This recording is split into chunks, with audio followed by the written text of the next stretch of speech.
Assalamualaikum warahmatullahi wabarakatuh. Let me introduce myself. My name is Kartapi. I'm from PBI2, and I'm here. I would like to explain you what I have read and what I know about type of qualitative research, with a little explanation about 8 types of qualitative research. 8 types of qualitative research. There are first one is basic qualitative, second one is case study, content analysis, ethnography study, grounded theory, historical study, narrative research, and the last one is phenomenological research. Okay, let's discuss about the first one, about basic qualitative research. Basic qualitative studies, also called by interpretative studies, provides the descriptive account targeted to understanding a phenomenon, process, or particular point of view from the perspective of those involved. This study describes an attempt to interpret experience. The researchers is interested in understanding the meaning a phenomenon has for this for those involved. Alright, and how about the data collection techniques? We can use interview, observation, review of document, and also may draw from diverse theoretical orientation. Many beginning qualitative researchers conduct basic interpretive study. Such questions as how did a teacher feels about the new curriculum, or what instructional strategy to students think are engaging and why, and might be answered in a basic qualitative studies using interviewing or focus group techniques. Okay, that's all about basic qualitative research. Next, we discuss about case study. Check it out. Alright, the next one is about case study. Case study emerging from approach in business, law, and medicine. The case study provides an in-depth description of single unit. The unit can be an individual, a group, a site, a class, a policy, a program, a process, an institution, or a community. It is a single occurrence of something that the researcher is interested in examining. The characteristic is this study has multidisciplinary in business, law, and also medicine. Focus on a single unit, produce an in-depth description, uses multiple data collection techniques, and time spent examining the unit is important.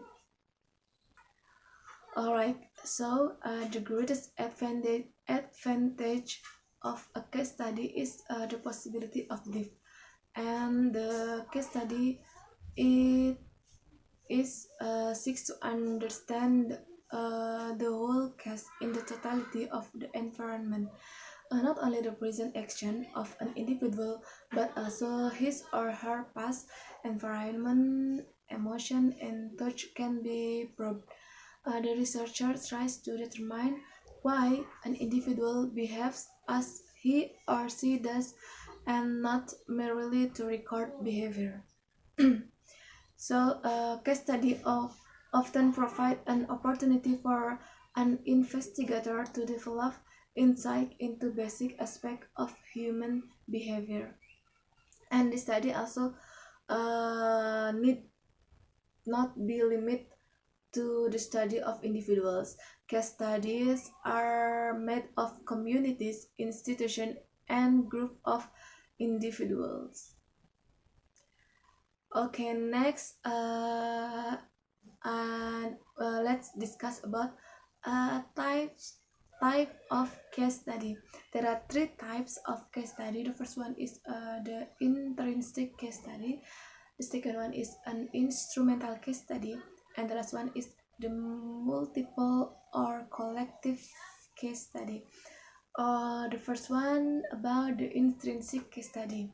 The intrinsic case study is conducted to understand a particular case that may be unusual, unique, or different in some way. It does not necessarily represent other case or a broader threat or problem for investigation. The next is an instrumental case study. The researchers select the case because it represents some other issue under investigation, and the researchers believe this particular case can help provide insight or help to understand that issue. The last one is multiple or collective case study. The study used several cases selected to further understand and investigate a phenomenon, population, or a general condition. The researchers believe that the phenomenon is not idiosyncratic to a single unit, and studying multiple units can provide better illumination. So about the data collection, the study use multiple method of data collection and don't rely on a single technique, such as like testing, interviewing, observation, a review of documents, artifact, and other method may be used in this study. And then next we discuss about content analysis. Check it out. Okay, next about content analysis.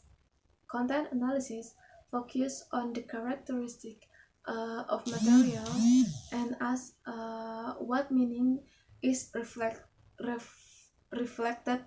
in these materials. The purpose of content analysis is applied to written or visual materials for the purpose of identifying a specific characteristic of materials. The materials such as textbook, newspaper, web pages, blogs, virtual words, speeches, musical, and etc. And okay, next about the advantage of content analysis. The advantage is looks directly at communication via text or transcript, and hence get at the central aspect of social interaction, so can allow for both quantitative or qualitative operation, can provide valuable historical or cultural insight over time through analysis of text, allow closeness to text which can alternate between specific categories and relationships, and also statically analyzes the code form of the text, can be used to interpret text for purposes such as to develop of text, and is an unobtrusive means of analyzing interaction. The presence of the observer does not influence what I being observed. Next, about disadvantages of content analysis. Uh, it is very time consuming and is subject to errors, so it is dependent on interpretation of the text. This methodology can be extremely difficult to automate or computerize. Content analysis can be slow and time consuming. Fortunately, computers can now carry out a content analysis quickly and accurately. And there are two types of content analysis. The first one is conceptual analysis, and the second one is relational analysis. Maybe that's all about content analysis. And next, let's go to next discussion. Lupa. Okay, the next one is about ethnographic study. Ethnographic is the in-depth study of naturally occurring behavior within a culture or entire social group.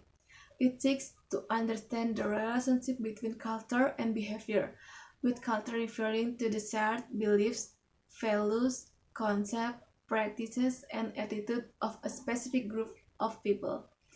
This study examines what people do and interpret and why they do it, what are the meanings of this human action and interaction within this context.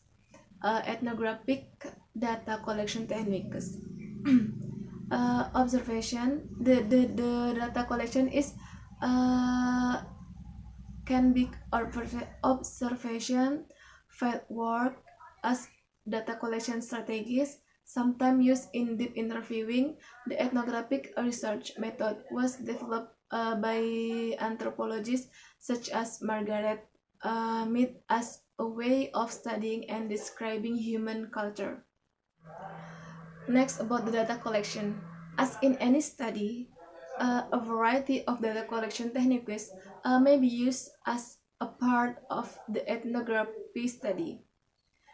Common means of collection data include interviewing, document analysis, participant observation, research diaries, and life story. Okay, next about ground theory study. Kleiser and Strauss developed ground theory as a way of formalizing the operation needed to develop a theory from empirical data. This research approach focused on gathering data about people's experience in a particular content and then identifying building a theory from the bottom up. Okay, next, there are three types of coding used in ground theory study. The first one is open coding, the next one is textual coding, and the last one is selective coding. Okay, next about historical study. Historical study are oriented to the past rather than to the present, and this use different data collection method from those used in other qualitative approaches, include in qualitative research because of the emphasis on interpretation and its use non-numeric data. Okay, next is about narrative research. Narrative research has its roots in different humanities discipline and focus on story that can be spoken or written that told by individuals about their life.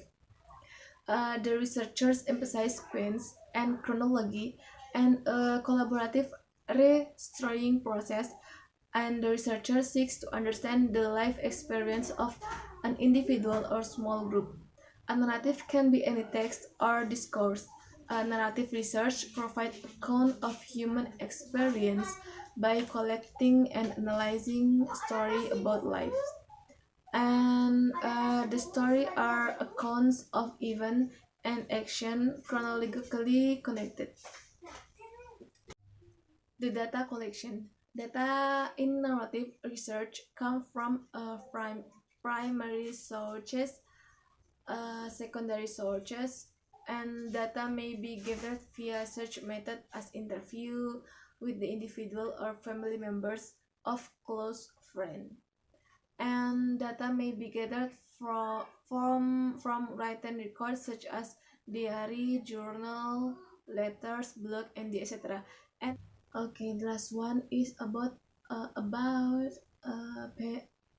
phenomenological study. Phenomenological study is designed to describe and interpret an experience by determining the meaning of the experience as perceived by the people who have participated in it. The data collection technique was used in the study is interviewing multiple individuals is the typical data collection approach. Interview data are typical from those who have experienced the phenomenon, and other data sources may be used, such as including observation, art, property, music, journals, drama, films, blogs, and novels.